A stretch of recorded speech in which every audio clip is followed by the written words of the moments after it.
What's your go-to when somebody says, Mike, what do you want for your birthday? What's your kind of go-to? Man, I don't really ask for much. Honestly, it's probably just like I just want to play video games or something, be left alone for a little while. But no, Spoken like a dad. yeah, right.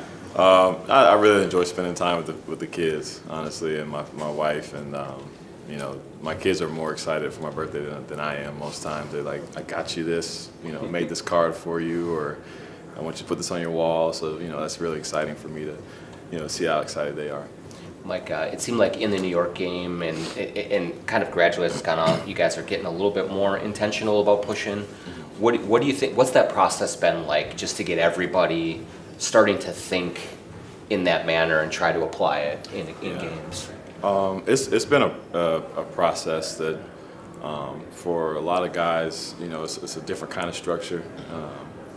We're all used to running, you know, just randomly, different guys picking the ball up and going. But when you're trying to adapt to one or two guys pushing it and other guys running, it takes time. I think that we've done a really good job of you know, throwing that kick ahead pass, but understanding when we do it, you know, the spacing still needs to be at a certain, you know, level. We have to get the spacing correct, and you know, don't just throw it ahead. Just throw it ahead. If there's nothing there, you might have to dribble it up. You know, just understanding different reads that are there. So I think it's just it's something that we're gonna work on this preseason and early part of the year. Do you think, is there part of it is when you are playing that way, and especially when you're first starting to play that way, that some turnovers are going to come with the territory a little bit, and just like, you know, that's going to be a little bit of a cost of doing business to try and get things going? Yeah, turnovers will happen. We talked about it today in film about, you know, there's some turnovers that are deemed good turnovers. You know, I think that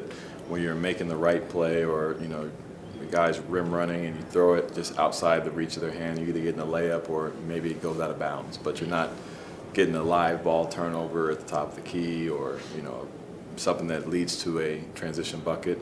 So if we can, you know, just be okay with the mistakes, be okay with the good mistakes, like I said, just trying to make the right reads, we'll get better and better at it and more comfortable. Is it kind of refreshing to get back to this type of like fast-paced play? I mean, I think of like the Memphis teams you were on, where it was rebound, find Mike, and then go. Yeah. Kind of disappeared a little bit with Utah and when you got here. Like, is it kind of just refreshing to get back to just being the point guard that brings the ball up on fast breaks? It is. It definitely does. It does a lot for you as a guard, just being able to just kind of have more command of the game and better feel for the game. I think you stay in rhythm a lot easier, and a lot more, you know, opportunities come for your teammates. You know, you can get guys easier opportunities. You're not having to stress on, you know, so much half-court offense and manufacturing baskets for guys, or make or miss shots. It's more about getting layups and getting, you know, easy looks in transition, and hopefully that's what we're trying to accomplish.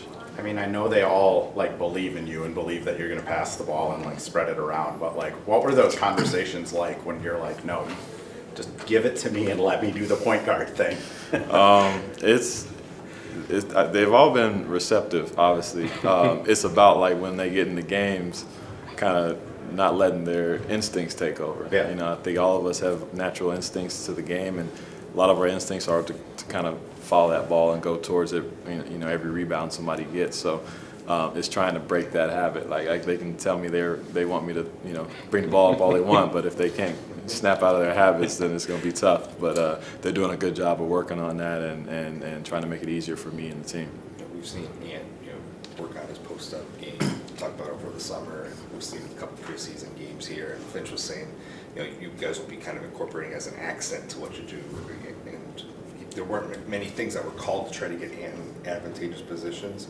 When it comes to like when he's in that area, what are some of the responsibilities of the other guys? What do you need to do around him to help him maximize those situations, especially if he maybe has a mismatch? Yeah. Well, one, I think I'm big on spacing, obviously, and our cutting and being able to read where he is on the floor, because he posts up.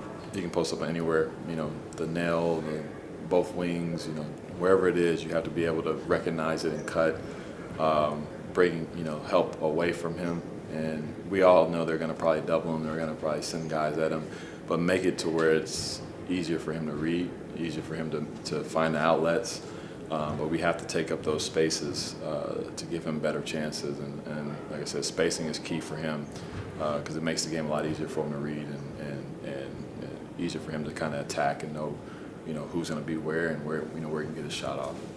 How much, when it comes to this, playing with pace a little more, do you just all have to kind of stay on each other or remind each other, hey, get down the floor? We saw, like, I think maybe Julius and Ant kind of talking to each other at one point the other night, like, hey, we got to get down the floor. We're trying to do this. Like, just staying on top of each other, the communication that requires. Yeah, it's a level of accountability that we have to really kind of hammer down.